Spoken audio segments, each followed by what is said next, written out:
Assalamualaikum warahmatullahi wabarakatuh. Perkenalkan, nama saya Risa Humaira dengan NIM 22101162200115. Baik, di sini saya akan mempresentasikan tentang mind mapping yang sudah saya buat.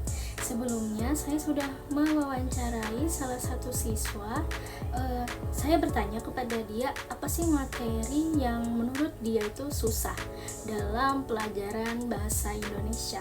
Dan kata dia, materi yang menurutnya susah adalah tentang teks cerita sejarah.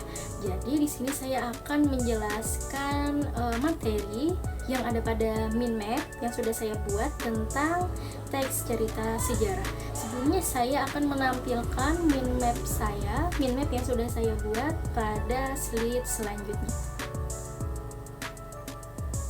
Baik, ini adalah mind map yang sudah saya buat.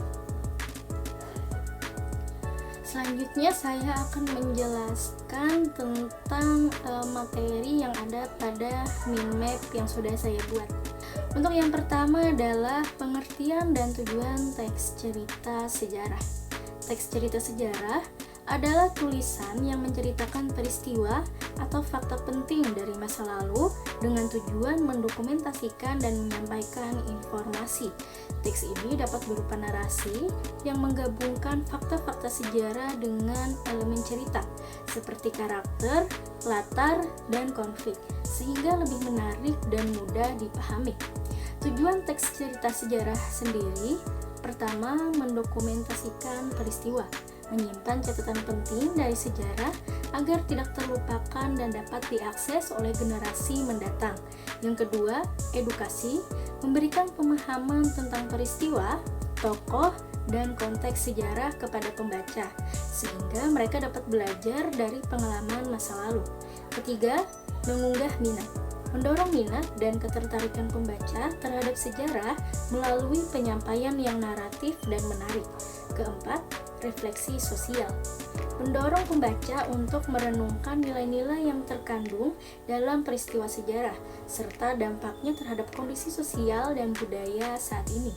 Kelima, identitas budaya, memperkuat identitas suatu kelompok atau bangsa dengan mengenalkan latar belakang sejarah yang membentuk karakter dan nilai-nilai mereka.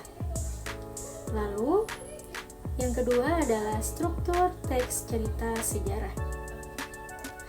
Struktur dan unsur dalam cerita sejarah terdiri dari beberapa elemen kunci yang membentuk narasi. Yang pertama adalah orientasi.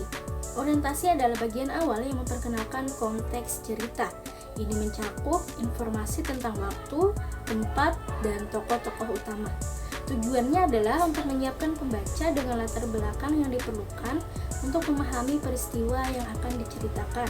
Misalnya, menjelaskan situasi sosial dan politik pada masa lalu atau pada masa itu. Yang kedua, peristiwa. Peristiwa merupakan inti dari cerita, di mana peristiwa-peristiwa penting dan konflik utama terjadi. Ini bisa meliputi serangkaian kejadian yang berujung pada klimaks. Lalu, tujuan peristiwa menyampaikan informasi yang faktual dan menceritakan bagaimana peristiwa tersebut saling berkaitan. Bagian ini biasanya mencakup deskripsi tindakan, keputusan tokoh, dan dampak dari peristiwa tersebut. Lalu yang ketiga, reorientasi, yaitu bagian penutup yang merefleksikan dan menyimpulkan cerita. Ini biasanya menyajikan pelajaran atau dampak dari peristiwa yang telah diceritakan. Tujuannya memberikan pemahaman tentang relevansi sejarah serta mendorong pembaca untuk merenungkan makna dari peristiwa tersebut dan bagaimana pengaruhnya terhadap kondisi saat ini.